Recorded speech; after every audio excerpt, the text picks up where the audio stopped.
رمضان كريم وجمعة مباركة. الليلة الجمعة يا دوب خلصت صلاة الجمعة. قاعد أسوي في مكرونة بالبشاميل، لو لي خلصيها قبل اللزام بساعة للقد. هوفلي أوريك أجواء رمضان برضو ليتر. المكرونة بالبشاميل طبعا ما قاعدة أخد فوق زيت، لأنه الضروري إنها افترض تتماسك يعني. الشوربة بتاعتها قاعدة استعملها تاني، فقاعدة أخد فيها ملح، صلصة صويا حلوة،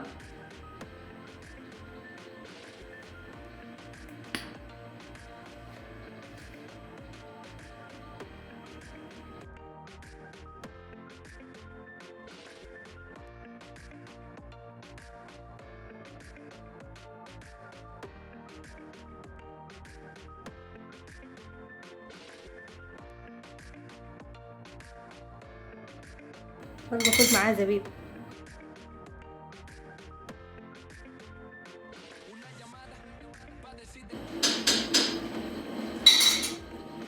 طيب مسافة تستوي ده أقول لك شنو. طبعا رمضان ده ما معانا بابا. ناس عمتي كان بتذكر قلت لك إنه عمتي كان مشت في تتعالج من اليوتراين كانسر، سرطان عنق الرحم، وكان مشى معاه بابا ومشى معاه عمامي وعماتي. رحلة العلاج أخذت 3 شهور أو 4 شهور، ورجعت تاني.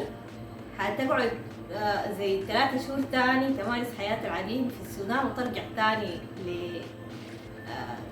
تعمل فحوصات روتينية عندهم وحاجة زي دي. عارفة الاستيغما كلها حوالين السرطان دي جاية من إنه يعني أكتر مرض غدار. يعني أنا ما أعرف هل الكيماوي ده فعلا علاج ليه ولا، لأنه يعني غدار من جاي إنه برجع تاني. يعني لما مشينا طبعا كان أول أيام عمتي طبعا دكتورة نساء وتوليد، فحتى الناس كانوا شامتين مني كيف دكتورة نساء وتوليد ويجيكي سرطان رحم. يعني افترضت تكون عارفة حاجة، بس الحاجة دي يعني ممكن لو عندك هيستوري في العيلة. أنا طبعا عندي هيستوري 2. عندي خالتي عندها بريست كانسر جاها، وتخيلي اتعالجت منه. خالتي جاه بريست كانسر اتعالجت منه وتوفت قبل 2 أسبوعين تقريبا. رجع لها تاني، يلا كان رجع لها كيف؟ طبعا قبلي بعد ما عمتي مشت، واحنا كنا مشغولين بعمتي اكثر طبعا للاسف الشديد. كنا مشغولين بعمتي مشت تتعالج قبل 3 شهور او 4 شهور.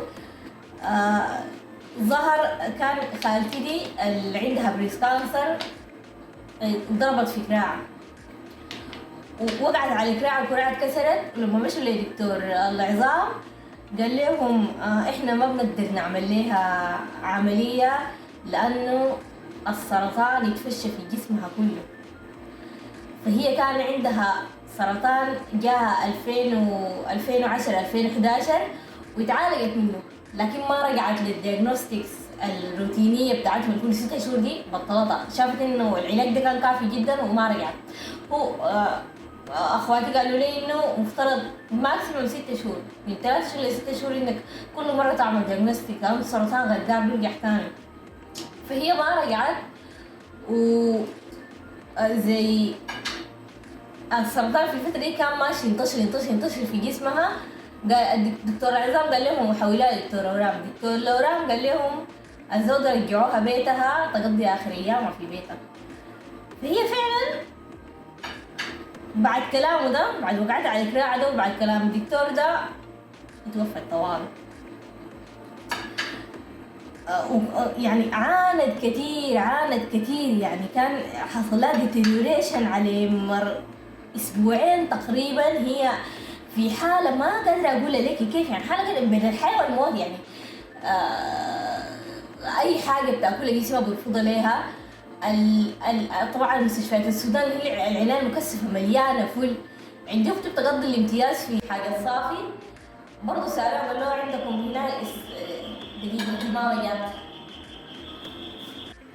جابت لي ديل تخيلي.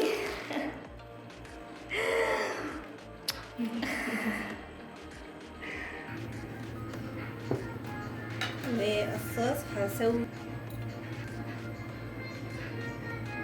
بابريكا،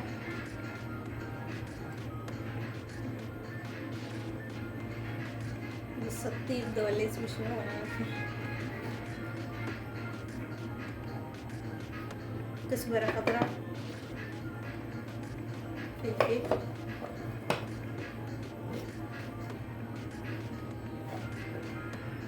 قرفة كتير، بحب القرفة،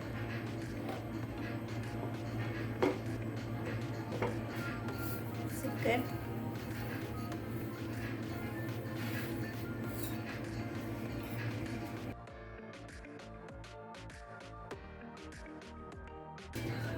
شوية من موية السلق المكرونة،